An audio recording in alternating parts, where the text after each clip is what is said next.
सभी हो। आइए देखते हमारे गौसे पाक रहमतुल्लाह ताला ने कैसी जिंदगी गुजारी, कैसी इबादत रियादत में अपनी जिंदगी के अय्याम को गुजारा। गौसे पाक रहमतुल्लाह ताला ने फरमाते हैं, मैं 25 साल तक इराक के सेरा व जंगलों में फिरता रहा। 40 साल तक फज्र की नमाज ईसा के वुजू से पढ़ी, यानी ईसा की नमाज में वुजू बनाते और फजर की नमाज पढ़ते। कितने साल तक? 40 साल तक। हमारा क्या हाल है? हम गौर करें, क्या हम फजर की नमाज पढ़ते हैं तो ईसा की वजह से फजर की 40 साल तक अदा कर रहे। हम गौस को चाहने वाले हैं, गौस से मोहब्बत करने वाले हैं। ये भी इंसान है, ये भी अल्लाह के बंदे हैं जिनकी हम याद खाते हैं, जिनके वसीले से दुआएं करते हैं। इन्होंने कैसे अपने मकसद हयात को समझा, कैसे पहचाना, कैसे अल्लाह तबारक तआला की इबादत की, हम भी गौर करें और इससे दर्स हासिल करें हमें जिंदगी कैसे गुजारनी चाहिए। गौसे पाक रहमतुल्लाह ताला फरमाते हैं, मैंने 40 साल ईसा की वजह से फजर की नमाज अदा की और 15 साल तक ईसा की नमाज पढ़कर फर्ज के वक्त यानी फजर के वक्त तक रोजाना एक कुरान पाक खत्म कर दिया करता था। 3 दिन से लेकर 40 दिन तक बगैर कुछ खाए पिए मुसलसल रोजे रखे। अपने आपने मजीद बयान फरमाया कि मैं शुरू में अपना बदन रस्सी में बांध कर दूसरा सिरा किसी खूंटे में बांध देता था ताकि नींद आने पर झटके से खुल जाए। मुझ पर बातनी कैफियत तारी होती थी। मैं जंगल की तरफ निकल भागता और बेसुध होकर इधर उधर घूमा करता और चीखे मारता था। अक्सर बेहोशी की हालत तारी हो जाती थी और मैं बेजान सा हो जाता था। आपने फरमाया कि एक रात में नमाज के लिए तैयार हो ही रहा था कि एक दिल में यह ख्याल गुजरा कि थोड़ी देर और आराम कर लो, अब करके पढ़ना चाहिए, इसलिए कि बदन का तुम पर हक है। तो मैं फौरन उसी वक्त खड़ा हो गया और जिस जगह यह ख्याल पैदा हुआ था वहीं पर एक ही पैर पर खड़े होकर तमाम कुरान मजीद खत्म कर दिया ताकि फिर कभी भी इस किस्म का ख्याल दिल में ना गुजरे। आप खुद ही बयान फरमाते हैं, तन्हाई के जमाने में शैतान मेरे सामने सूरत बदल कर आता और बहकाने की कोशिश करता, लेकिन मैं उसको डांट कर भगा देता था। दुनिया ने भी कई बार खूबसूरत शक्ल में आकर मुतवज्जो करने की कोशिश की, लेकिन मैंने कोई ख्याल ना किया। सुभान अल्लाह, सल्लु अलल हबीब सल्लल्लाहु अला मुहम्मद सल्लल्लाहु तआला अलैहि वसल्लम।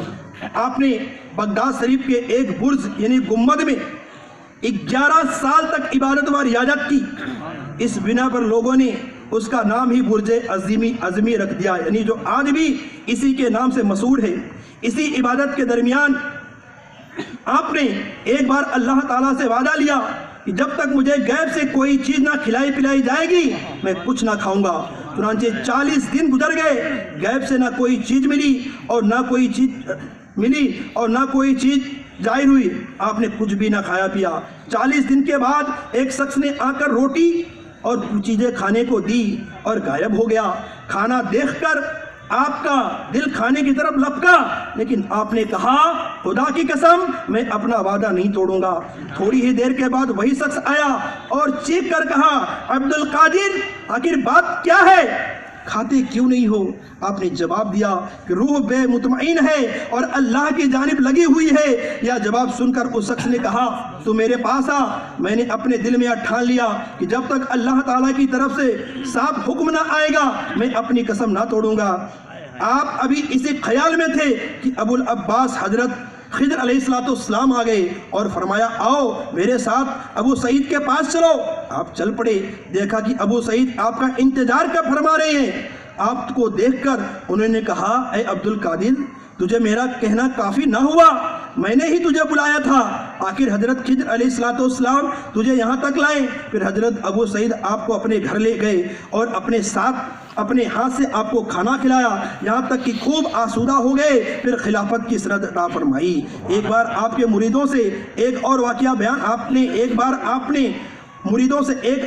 बयान फरमाया कि मैं तन्हाई में था कि अचानक एक शख्स मेरे पास आया और कहा कि मुझे भी अपने साथ रहने की इजाज़त दीजिए। मैंने कहा ठीक है। उस शख्स ने कहा कि इस शर्त पर कि तुम मेरे हुक्म की खिलाफ वर्जी ना करोगे। मैंने कहा बहुत अच्छा, मैं आपके हुक्म की खिलाफ वर्जी किसी भी हाल में ना करूँगा।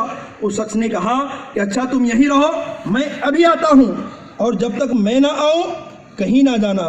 यह कहकर वो शख्स गायब हो गया। मैं 1 साल तक वही इबादत करता रहा। کیا 1 سال تک وہی عبادت کرتا رہا. 1 سال کے بعد وہی شخص پھر واپس آیا اور تھوڑی دیر کے بعد کہا اچھا تم یہی رہنا جب تک میں واپس نہ آؤں. یہ کہہ کر پھر گم ہو گیا اور میں اپنے کام میں اسی جگہ لگا رہا. دوسرے سال کے بعد پھر وہ آیا اور وہیں اوپر والی بات کہہ کر غائب ہو گیا. میں پھر وہیں اپنی عبادت میں لگا رہا. تیسرے سال جب وہ لوٹا تو اس کے ہاتھ میں روٹی اور دودھ کا پیالہ تھا. تیسرے سال انہوں نے بتایا کہ میں ابو العباس خضر ہوں, مجھے حکم ملا ہے کہ آپ کے ساتھ بیٹھ کر کھاؤں. پھر ہم دونوں نے ساتھ مل کر کھانا کھایا. اب جب آپ اپنی حالت حاضرین کے سامنے